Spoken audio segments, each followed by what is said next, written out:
Hello everyone, welcome back to our channel. इस video में हम पढ़ेंगे एक स्टोरी एक राजकुमार की, उसके राजकुमार होने से सन्यासी बन जाने तक की कहानी। हमारी इस कहानी में एक राजकुमार है जो खूब ऐशो आराम से पलता है, बड़ा होता है, उसे उच्च धार्मिक शिक्षा दिलवाई जाती है एक सुंदर सी राजकुमारी के साथ जिसका विवाह करा दिया जाता है और समय के साथ साथ वो बन जाता है एक पिता, एक पुत्र का। लेकिन एक दिन उनके जीवन में ऐसा क्या घट जाता है कि वो राजकुमार अपने जीवन के सभी ऐशो आराम छोड़कर, इस राजसी जीवन को छोड़कर 7 वर्षों तक इधर से उधर भटकता रहता है आध्यात्मिक ज्ञान की तलाश में। जी हाँ, हम बात कर रहे हैं गौतम बुद्ध की, यानी महात्मा बुद्ध की। इस वीडियो में हम महात्मा बुद्ध के एक राजकुमार से सन्यासी बन जाने तक के सफर को जानेंगे। तो मैं ज्योति शर्मा आपके लिए लेकर आई हूँ एनसीईआरटी क्लास 10th के इंग्लिश सिलेबस का एक chapter the sermon at Benares. सबसे पहले टाइटल को जान लेते हैं। द सर्मन, धार्मिक उपदेश। It means a speech in which a spiritual और मॉरल सब्जेक्ट इज। सर्मन क्या होता है? एक लेक्चर या स्पीच होती है जिसके अंदर आध्यात्मिक या फिर नैतिक ज्ञान दिया जाता है। बनारस, जैसा आपने जाना है कि एक शहर का नाम है जो कि गंगा नदी के तट पर स्थित है, सबसे पवित्र स्थानों में से एक है और यहाँ लोग गंगा नदी में नहाने के लिए आते हैं। कहा जाता है कि अपने पाप धोने के लिए आते हैं। तो जानते हैं महात्मा बुद्ध की कहानी। लेकिन आप अगर चैनल पर आ गए हैं, चैनल को सब्सक्राइब कर लीजिए क्योंकि हम टेक्स्ट को पिक्चर्स की हेल्प से बहुत इंटरेस्टिंग तरीके से समझने वाले हैं। चलिए स्टार्ट करते हैं हमारी स्टोरी। सबसे पहले देखते हैं गौतम बुद्ध का लाइफ स्पैन, यानी उनका जीवन काल। उनका जीवन काल रहा है 563 बीसी से 483 बीसी तक। उसके बाद टेक्स्ट में दिया है कि Gautam Buddha began life as a prince named Siddhartha Gautam in northern India. Gautam Buddha का जीवन एक प्रिंस के रूप में शुरू होता है, एक राजकुमार के रूप में शुरू होता है। नाम था सिद्धार्थ गौतम और नॉर्दर्न इंडिया से थे ये, यानी नॉर्दर्न इंडिया में इनका जन्म होता है, उत्तरी भारत में इनका जन्म होता है। इनका नाम होता है सिद्धार्थ गौतम और ये होते हैं एक राजकुमार। एट 12 वर्ष की उम्र में he was sent away for schooling in the Hindu sacred scripture। Hindu sacred scripture, sacred क्या है? sacred होते हैं पवित्र और scriptures होते हैं धर्म ग्रंथ, यानी हिंदू पवित्र धर्म ग्रंथों का ज्ञान दिलवाने के लिए इन्हें भेज दिया जाता है। And 4 years later he returned home to marry a princess। 4 साल बाद घर लौटते हैं, एक राजकुमारी से शादी हो जाती है। They had a son and lived for 10 years at befitted royalty। उनके एक बेटा होता है और 10 साल तक वो एक राजसी ठाट बाट का जीवन जीते हैं। Befitted royalty का मतलब होता है लाइफ लाइक अ किंग और क्वीन, मीन्स राजसी ठाट बाट का जीवन 10 साल तक जीते हैं। आगे देखिए। At about the age of 25, the prince, heretofore shielded from the suffering of the world, at about the age of 25 की एज तक राजकुमार heretofore, इट मीन्स उन्हें अब तक बचा कर रखा गया था। शील्डेड, हेretofore शील्डेड का मतलब अभी तक बचा कर रखा गया था। From the suffering of the world, यानी जीवन की, दुनिया की, संसार की जो दुख है उनसे उन्हें बचा कर रखा गया था 25 सालों तक। 25 सालों तक वो एक राजकुमार थे, इसलिए बाहर की दुनिया के बारे में नहीं जानते थे। बाहर की दुनिया में कितने दुख हैं, इन सब चीजों से वो बचे हुए थे। हेretofore का मतलब क्या हुआ? हेretofore का मतलब होता है अब तक और शील्डेड का मतलब होता है बचाकर, यानी अब तक उन्हें बचा कर रखा गया था बाहर के दुख दर्द से। फिर क्या होता है एक दिन, देखिए। While out hunting chanced upon a sick man। जब शिकार के लिए वो निकलते हैं, हंटिंग का मतलब होता है शिकार, शिकार के लिए वो निकलते हैं तो उन्हें चांस्ड अपॉन का मतलब संयोग से उनके सामने आता है। कौन आता है सामने? ए सिक मैन, एक बीमार व्यक्ति। सिक यानी बीमार, एक बीमार व्यक्ति। देन एन एज्ड मैन, और फिर एक बूढ़ा व्यक्ति। देन ए फ्यूनरल प्रोसेसन, और उसके बाद में वो देखते हैं एक फ्यूनरल प्रोसेसन। फ्यूनरल प्रोसेसन क्या होता है? मर जाने वाले की अंतिम संस्कार की जो क्रिया है उसे कहा जाता है। एंड फाइनली ए मॉन्क, और उसके बाद में वो देखते हैं एक मॉन्क को। Monk means A man who live a simple life apart from general society ना, कि एक मोंग, एक सन्यासी जो मतलब आम जिंदगी ना जीकर एक बिल्कुल सिंपल जीवन जीता है, उसे कहते हैं मोंग। वो क्या कर रहा है? Monk begging for alms. Begging for alms का मतलब भिक्षा मांगते हुए, देखिए ऐसे हाथ करके भिक्षा मांगते हुए। तो ये राजकुमार निकलता है हंटिंग के लिए और इन सब चीजों से मिलता है, इन सब लोगों से मिलता है। आगे क्या होता है? These sights so moved him that he at once went out into the world to seek enlightenment. और ये सारी चीजें देखकर, ये सारे नज़ारे देखकर वो क्या खोजने निकल जाते हैं? एनलाइटमेंट को। एनलाइटमेंट मीन्स आध्यात्मिक ज्ञान की एक उच्च अवस्था, यानी ज्ञानोदय का जो अवस्था होती है उसको बोलते हैं। सिक यानी खोज में, यानी ज्ञान अर्जित करने के लिए, अध्यात्म का ज्ञान प्राप्त करने के लिए वो निकल जाते हैं। कंसर्निंग द सोरो ही हैड विटनेस्ड, यानी वो इस चीज से चिंतित हो जाते हैं कि इन दुखों की क्या वजह है, उनका विटनेस लेने के लिए चले जाते हैं, यानी क्या रीजन है उनका, इन दुखों का क्या कारण है, इनका पता लगाने के लिए चले जाते हैं। ही वॉन्डर्ड, वॉन्डर्ड का मतलब होता है घूमना, इधर उधर घूमना। वॉन्डर्ड फॉर 7 ईयर्स, 7 सालों तक इधर उधर घूमते रहते हैं। एंड फाइनली सेट डाउन, बैठ जाते हैं अंडर अ पीपल ट्री, एक पीपल ट्री के नीचे, पीपल के पेड़ के नीचे। वेयर ही वोव्ड, वोव्ड का मतलब होता है कसम खाना, यानी वो डिटर्मिनेशन कर लेते हैं, प्रतिज्ञा कर लेते हैं, प्रॉमिस कर लेते हैं टू स्टे अंटिल एनलाइटमेंट केम, जब तक उनको आध्यात्मिक ज्ञान प्राप्त नहीं हो जाता तब तक वो यहीं रुकेंगे, ऐसी वो प्रतिज्ञा कर लेते हैं। एनलाइटेंड आफ्टर 7 days, एनलाइटेंड का मतलब होता है आत्मज्ञान जब उन्हें हो जाता है, यानी उनको जब अध्यात्म की ज्ञान हो जाता है, जब उनका ज्ञानोदय हो जाता है 7 दिन के बाद, he renamed the tree the Bodhi tree, वो उस ट्री का नाम बदल देते हैं, क्या रख देते हैं? बोधि ट्री। बोधि ट्री यानी ट्री ऑफ विजडम, यानी ज्ञान का पेड़। And began to teach and to share his new understandings, और शुरू कर देते हैं लोगों को उपदेश देना, अपनी नई समझ को लोगों तक पहुंचाना शुरू कर देते हैं। एट दैट पॉइंट ही became known as the Buddha, उसके बाद इन्हें बुद्ध के नाम से लोग जानने लगते हैं। बुद्ध का मतलब होता है जिसे बुद्धि हो, जिसे ज्ञान हो गया हो, या द अवेकन्ड और द एनलाइटेंड। अवेकन्ड का मतलब होता है जागृत और एनलाइटेंड का मतलब होता है ज्ञानी, यानी जिसे ज्ञान हो गया हो, जिसे बुद्धि आ गई हो, जिसे नॉलेज हो गई हो, उसे बुद्ध कहा गया। ये आप जान लो कि जिस पेड़ के नीचे ये बैठे उसे बोधि ट्री बोला जाता है, और जब से इन्होंने अपना ज्ञान लोगों के साथ में बांटना शुरू कर दिया तो लोगों ने इन्हें बुद्ध नाम से जानना शुरू कर दिया। आगे देखिए, the Buddha preached his first sermon at the city of Banaras. Buddha ने अपना पहला sermon, पहला उपदेश कहाँ दिया? प्रीस्ट का मतलब भी उपदेश ही है, देना होता है, उपदेश देना। उन्होंने अपना पहला उपदेश दिया कहाँ पर? बनारस शहर में। और देखिए क्यों दिया?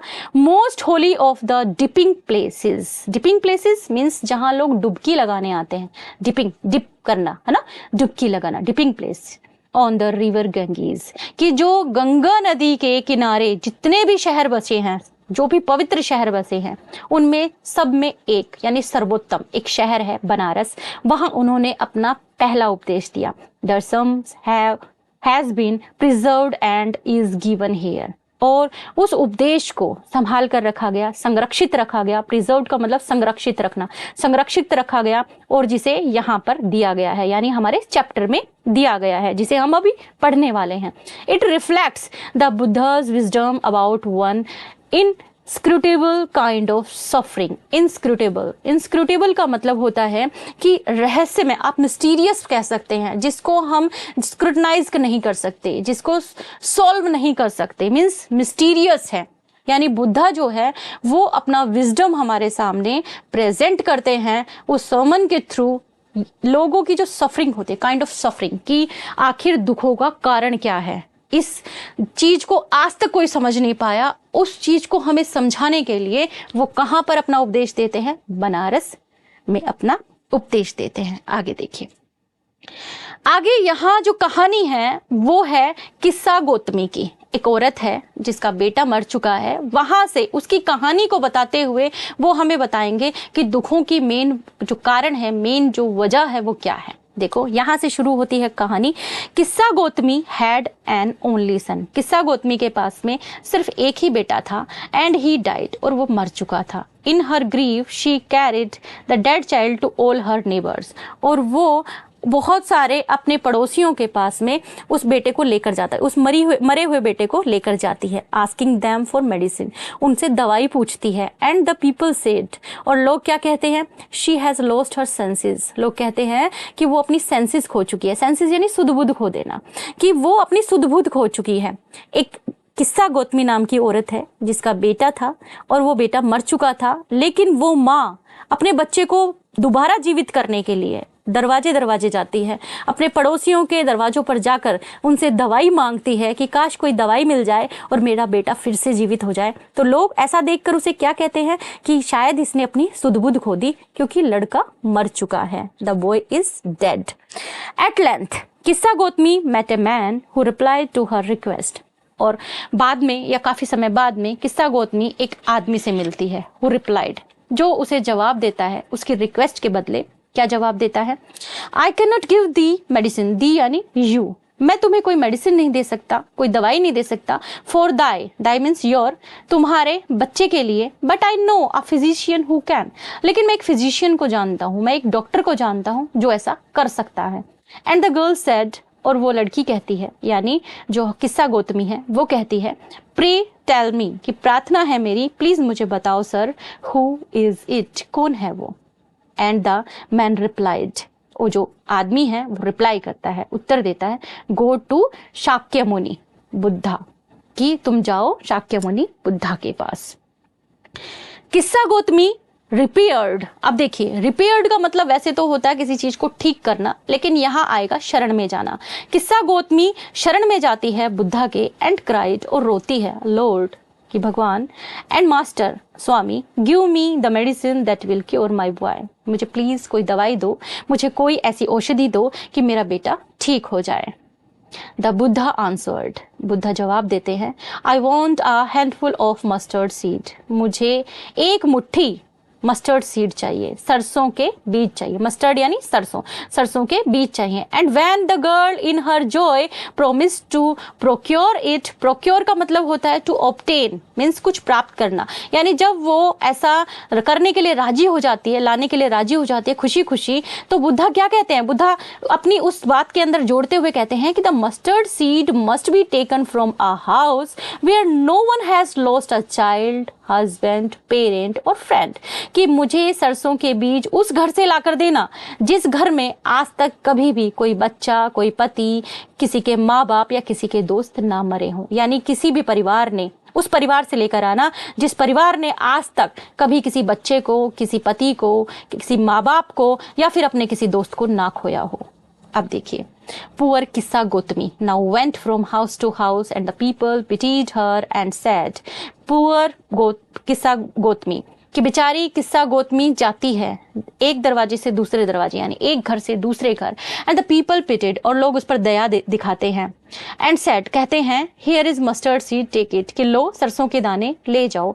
But when she asked, did a son or daughter, a father or mother die in your family, लेकिन जब वो ये पूछती है कि क्या कोई बेटा, बेटी, कोई पिता, माँ तुम्हारे परिवार में मरा है, दे आंसर्ड हर, अलास, अलास का मतलब क्या होता है, दुख से आह भरना, दुख से आह भरते हुए लोग जवाब देते हैं कि द लिविंग आर फ्यू, कि जीने वाले कम हैं, but the dead are many, और मरने वाले बहुत ज्यादा। Do not remind us of our deepest grief, please हमें हमारा दुख, गहरा दुख याद मत कराओ। डीपेस्ट यानी गहरा, ग्रीफ यानी दुख, कि हमें हमारा गहरा दुख याद मत कराओ। And there was no house but some beloved one had died in it, कि कोई भी ऐसा घर नहीं मिला जिसके अंदर किसी ने अपने किसी प्यारे को ना खोया हो, या किसी अपने की जहां पर मृत्यु ना हुई हो। किस्सा गौतमी बिकेम वियरी, वियरी का मतलब हो जाता है टायर्ड, यानी थक जाना। किस्सा गौतमी थक गई, एंड होपलेस, और थोड़ी आशाहीन भी हो गई, यानी निराश भी हो गई। And set down at the way side, way side का मतलब रास्ते में ही, किनारे पर, एक सड़क के किनारे कहीं बैठ जाती है। Watching the lights of the city, शहर की रोशनी को देखती है। As they flickered up, flickered up होता है टिमटिमाना, फ्लिकर्ड यानी फ्लिक करना, टिमटिमाना, वर एग्जिस्टिंग्विश्ड अगेन, और उसके बाद एग्जिस्टिंग्विश्ड का मतलब होता है बुझ जाना, कि शहर की रोशनी को देख रही है जो कभी टिमटिमाती है कभी बुझ जाती है। At last the darkness of the light rent everywhere, और अंत में क्या होता है, अंधेरा जो है, अंधेरा पूरी रात जो है वो रेन कर लेती है। रेन का मतलब होता है शासन कर लेना, छा जाना। यहाँ पे तो एक तरह से समझ लो साम्राज्य होता है वैसे तो रेन, लेकिन रेन का मतलब हो गया यहाँ पर छा जाना, कि पूरे आकाश के अंदर अंधकार छा जाता है। रोशनी पहले टिमटिमाती है लेकिन फिर बाद में पूरी रात जो है वो पूरे शहर को ढक लेती है। एंड शी कंसिडर्ड, और वो क्या करती है, वो कंसीडर करती है, क्या कंसीडर करती है, क्या विचार करती है, द फेट ऑफ मैन, कि इंसान का जो भाग्य होता है वो क्या होता है, दैट देयर लाइव्स फ्लिकर, कि उनका जीवन क्या है, फ्लिकर है, एक तरह से फ्लिकर अप यानी टिमटिमाना। यानी जीवन कैसे है, ऐसे है जैसे लाइट होती है ना, उस तरीके से कि टिमटिमाता है यानी जन्म लेता है, एंड आर एग्जिस्टिंग्विश्ड अगेन, और उसके बाद में बुझ जाता है, एग्जिस्टिंग्विश्ड हो जाता है यानी बुझ जाता है। And she thought to herself, और फिर वो अपने बारे में सोचती है, how selfish am I in my grief, कि कितनी मैं स्वार्थी हो गई थी अपने दुख में। Death is common to all, मैं जान ही नहीं पाई कि डेथ जो है, मृत्यु जो है वो कॉमन है सबके लिए। Yet in this valley of desolation, valley of desolation क्या है, a place where no one who haven't come across grief, यानी एक ऐसी घाटी, निराशा की घाटी, एक ऐसी घाटी जिसमें निराशा मिलती है, यानी एक ऐसा स्थान जहां पर किसी को भी आज तक ये आशा नहीं मिली कि उसका जन्म हो गया तो वो नहीं मरेगा। इसका मतलब इंसान का जीवन, ये संसार, वैली ऑफ डिसोल्यूशन।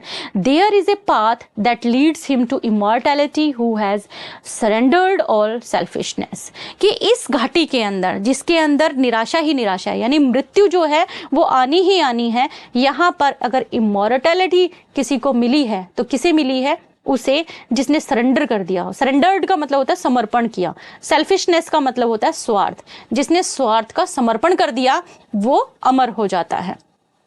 अब देखिए, द बुद्धा सेड, अब बुद्धा क्या कहते हैं, the life of mortals in this world is troubled, Buddha ने कहा कि इस संसार में जो मॉर्टल्स हैं, मॉर्टल्स यानी इंसान, नश्वर जो हैं, जो भी हैं, वो सारे के सारे, this world is troubled and brief and combined with pain, इस संसार में जितने भी नश्वर हैं उनका जीवन परेशानी से भरा हुआ है। ट्रबल्ड यानी परेशानी से, ब्रीफ यानी छोटा है, एंड कंबाइंड विद पेन, और दर्द के साथ जुड़ा हुआ है। जितने भी इंसान इस दुनिया में हैं उन सब का जीवन के अंदर तकलीफें हैं, ट्रबल है। ब्रीफ यानी उनका जीवन छोटा है, कंबाइंड विद पेन यानी दर्द से भरा हुआ है। For there is not any mean by which those that have been born can avoid dying, कि कोई भी ऐसा नहीं है जिसने अगर जन्म ले लिया तो वो मरेगा नहीं। आफ्टर रीचिंग ओल्ड एज, कि बूढ़ा हो जाने के बाद, वृद्ध हो जाने के बाद, देयर इज डेथ, मृत्यु आती है। Of such a nature are living being, और यही जीने वालों की एक स्थिति होती है, यानी यही प्रकृति का नियम है कि जिसने जन्म लिया है उसकी मृत्यु निश्चित है। As ripe fruits are early in danger of falling, जिस तरीके से पका हुआ जो फल होता है उसके लिए खतरा हो जाता है कि अब वो बस टूटकर गिरेगा। सो मॉर्टल्स, ऐसा ही सेम मॉर्टल्स के साथ होता है, यानी जितने भी नश्वर हैं उनके साथ होता है। इंसान भी, जानवर भी, सभी आ गए इसके अंदर। So mortals when born are always in danger of death, कि सारे के सारे मॉर्टल्स जिन्होंने जन्म लिया है उनको सबको खतरा है कि उन्हें मरना ही है। As all earthen vessels made by the potter end in being broken, earthen यानी मिट्टी का बना हुआ, वेसल्स यानी बर्तन, पोटर यानी कुम्हार, कि कुम्हार के द्वारा मिट्टी का बनाया गया बर्तन भी एक दिन टूट जाता है। यानी यही प्रकृति का नियम है, इंसान का जीवन एक बर्तन की तरह है जिसे यूज करते जाओ, लेकिन एक दिन वो टूट जाता है, एक उम्र के बाद खत्म हो जाता है। So is the life of mortals, यही जीवन है हर एक नश्वर का। Both young and adult, both those who are fools and those who are wise, कि चाहे कोई भी हो, दोनों, चाहे वो यंग हो या अडल्ट हो, both those who are fools and those who are wise, कोई भी हो, चाहे मूर्ख हो, बुद्धिमान हो, युवा हो, किशोर अवस्था के हो, प्रौढ़ावस्था के हो, कोई भी हो, all fall into the power of death, सबके सबको मृत्यु के अंदर जाना ही है। मृत्यु की ऐसी शक्ति है कि सबको अपने आगोश में ले लेगी। All are subject to death, सबके सब मरने हैं, यानी जिन्होंने जन्म लिया है उनकी मृत्यु निश्चित है। Of those who overcome bye death, और जो डेथ को ओवरकम कर लेते हैं, यानी डेथ पे विजय प्राप्त कर लेते हैं। Depart from life a father can not save, यानी वो कोई भी व्यक्ति ऐसा नहीं है जो डेथ पर विजय प्राप्त कर ले, यानी जो डेथ है वो लोगों पर अपनी विजय प्राप्त कर लेती है, हर किसी पर ओवरकम कर जाती है डेथ। डिपार्ट फ्रॉम लाइफ, जीवन से ले जाती है डेथ, यानी डेथ जब आ जाती है तो जीवन खत्म हो जाता है। A father can not save his son, एक पिता कभी भी अपने बेटे को बचा नहीं पाता, यानी जब डेथ आती है ना, जब डेथ ओवरकम करती है तो कभी भी कोई पिता अपने बेटे को बचा नहीं पाता, कभी भी कोई किन्समैन, किन्समैन का मतलब क्या होता है, वो जिनसे ब्लडली रिलेशन होता है हमारा, यानी ब्लड रिलेशन वाला कोई भी relative. A man who is one of A persons blood relation is called kinsman. Their relations, कि कोई भी हो, रिश्तेदार हो, जिनसे खून का रिश्ता हो, कोई किसी को नहीं बचा सकता। मार्क मीन्स ध्यान देना। While relatives are looking on and lamenting deeply, कि जब रिश्तेदार देख रहे हैं और विलाप कर रहे हैं, रो रहे हैं। lamenting का मतलब होता है विलाप करना, रोना, दुख में रोना। lamenting means विलाप करना, ठीक है। One by one mortals are carried off, कि जब जो रिलेटिव्स हैं वो देख रहे हैं और रो रहे हैं बहुत दुख के साथ, बहुत गहरे दुख के साथ, तब भी क्या हो रहा होता है, एक एक करके नश्वर को, जो भी जीवित हैं उनको मर जाने के बाद में लेकर जाया जाता है। कैसे लेकर जाया जाता है? Like an ox that is led to the slaughter, जैसे कि एक बैल को लेके जाता है स्लाटर के लिए। स्लाटर क्या होता है?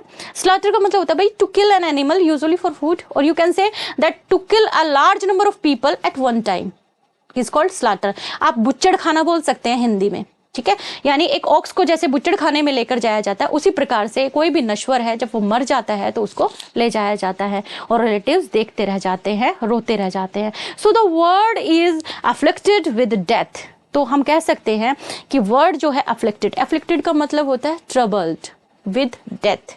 मृत्यु जो है वो वर्ड के अंदर है, दुनिया के अंदर है, संसार के अंदर है, सबको दुखी करती है, सबको परेशान करती है। एंड डिके, और क्या करती है? डिके करती है। डिके का मतलब क्या होता है? टू बिकम वीकर, और you can say that slowly destroyed, कि डेथ एक ऐसी चीज है जो धीरे धीरे सबको अपनी आगोश में ले लेती है। Therefore the wise do not grieve, तो मैं तो यही कहूंगा कि जो वॉइस हैं, यानी जो समझदार हैं, जो बुद्धिमान हैं, डू नॉट ग्रीव, ग्रीव का मतलब होता है दुख, वो दुख नहीं करते। Knowing the term of the world, वो जानते हैं दुनिया का सच, यानी दुनिया का सच क्या है उनको पता है। Note from weeping NOR from grieving, note from weeping and note from giving, यानी कि ना तो वो रोते हैं ना ही दुख करते हैं। Will anyone obtain peace of mind, जो नहीं करते ऐसा काम, यानी जो नहीं रोते नहीं दुख करते, उनको क्या हो जाती है? उनके दिमाग को शांति मिल जाती है। On the contrary his pain will be the greater and his body will suffer, कि कभी भी मरने वाले को शांति नहीं मिलती, लेकिन जो दुख करते हैं, जो रोते हैं, उनको क्या होता है? उनको खुद को दर्द होता है, खुद तकलीफ में चले जाते हैं, खुद का शरीर तकलीफ पाता है। He will make himself sick, वो रोने वाला, तकलीफ करने वाला अपने आप को बीमार कर लेता है। एंड पेल, अपने आप को दुखी कर लेता है। Yet the dead are not saved by his lamentation, यानी जो रोने वाले हैं, दुख में विलाप करने वाले हैं, lamentation यानी दुख में विलाप करना, जो दुख में विलाप करने वाले हैं वो मरने वाले को नहीं बचा पाते। He who seeks peace, वो जो शांति चाहता है, should draw out the arrow of lamentation and complaint and grief, कि जिसको शांति चाहिए उसे क्या करना होगा? draw out, ड्रॉ आउट का मतलब होता है निकाल देना। क्या निकाल देना? एरो यानी तीर। किस चीज का तीर? लेमेंटेशन। लेमेंटेशन होता है विलाप करना, दुख से विलाप करना। एंड कंप्लेंट, शिकायत। ग्रीफ यानी दुख। कि इसलिए मैं तो यही कहूंगा कि जो बुद्धिमान है दुख नहीं करते, वो तौर तरीके जानते हैं संसार के, वो जिनको शांति चाहिए उन्हें अपने दुख के तीर को, अपनी शिकायत के तीर को, अपनी विलाप के तीर को निकाल कर फेंक देना चाहिए। He who has drawn out, वो व्यक्ति जो इस तीर को निकाल कर फेंक देता है, ड्रॉन आउट द एरो, उस तीर को निकाल कर फेंक देता है। एंड हैज बिकम कंपोज्ड, वो क्या बन जाता है? कंपोज्ड। कंपोज्ड का मतलब होता है काम हो जाना, एकदम शांत हो जाना, वो एकदम शांत हो जाता है। Will obtain peace of mind, उसके दिमाग को शांति मिल जाती है। He who has overcome all sorrow will become free from sorrow and be blessed, और उसके बाद क्या होगा? सारे दुखों से वो बाहर निकल जाता है और कैसा हो जाता है, फ्री, एकदम आज़ाद हो जाता है। सोरो यानी दुख से आज़ाद हो जाता है, एंड बी ब्लेस्ड, और सौभाग्यशाली हो जाता है, यानी मेड होली। ब्लेस्ड का मतलब क्या होता है, धन्य हो जाना, पवित्र हो जाना, सौभाग्यशाली हो जाना। यानी वो व्यक्ति जो ये चीज जान लेता है कि मरने वाले के ऊपर दुख जताने से वो वापस नहीं आता, और अपने मन में शांति कर लेता है ये जानकर कि जिसका जन्म हुआ है उसकी मृत्यु अवश्य होगी, ऐसा व्यक्ति अपने मन को शांत कर लेता है। वो ये जानकर धन्य हो जाता है कि जीवन है तो मरण भी होना ही है। तो ये महात्मा बुद्ध का पहला उपदेश था जो उन्होंने बनारस सिटी में दिया। ये था हमारा आज का वीडियो। अगर आपको वीडियो पसंद आया, वीडियो को लाइक कीजिए, शेयर कीजिए, चैनल को सब्सक्राइब कीजिए। Thanks for watching.